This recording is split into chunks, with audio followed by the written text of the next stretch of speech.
Several hundred tons of plastic. That's how much plastic is produced every day in Ghana's capital, Accra, alone. But less than 2% of the plastic waste is collected and recycled.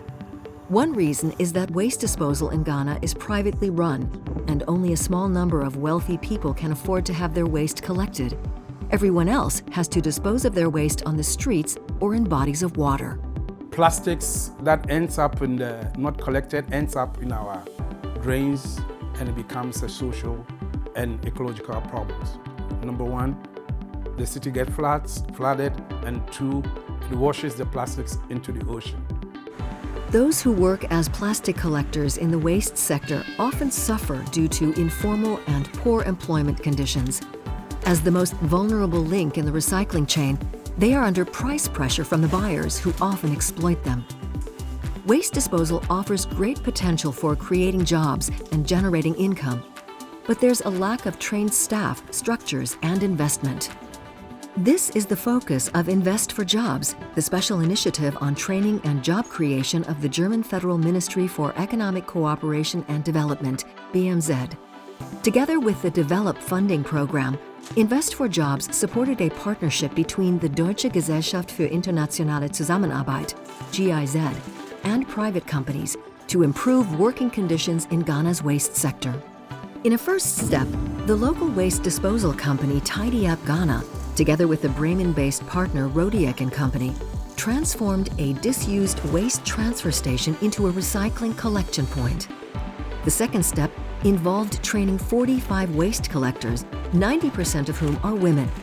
Training topics included health protection and identifying plastics. Die Schulungen richteten sich an Waste Pickers, also sozusagen Kleinunternehmer im Bereich Sammlung und Behandlung von Kunststoffabfällen, insbesondere PET und LDPE-Folien. Und in den Schulungen wurde ihnen beigebracht, zum Beispiel das Material nicht in der Sonne liegen zu lassen, möglichst effiziente Transportoptimierung, damit nach Abzug der Transportkosten noch möglichst viel vom Erlös übrig bleibt.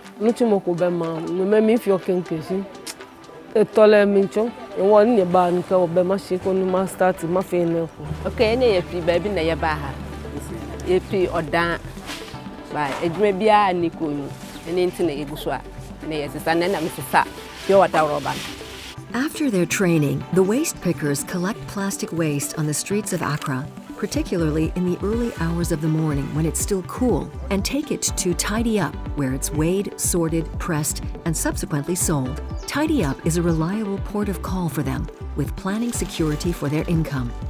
Die trainierten SammlerInnen wurden registriert über eine digitale Plattform, und auf diese Weise kann das Material über die gesamte Wertschöpfungskette zurückverfolgt werden, und so kann auch die Bezahlung fairer Löhne sichergestellt werden. In the 4 months of the project term alone, Tidyup has already collected 4.5 tons of plastic. This is roughly equivalent to 230,000 bottles, 56,000 bottles a month, 1,900 bottles a day. And people's awareness of plastic as an environmental problem and a raw material is growing.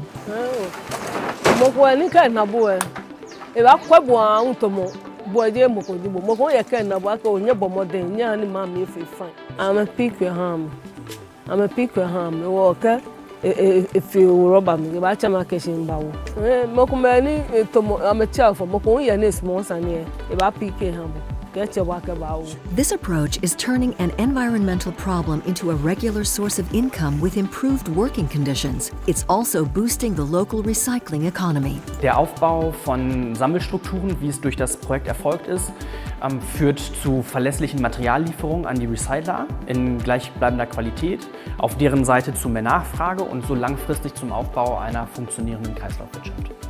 We'll see a cleaner Accra. It is doable. It is doable. We can do it.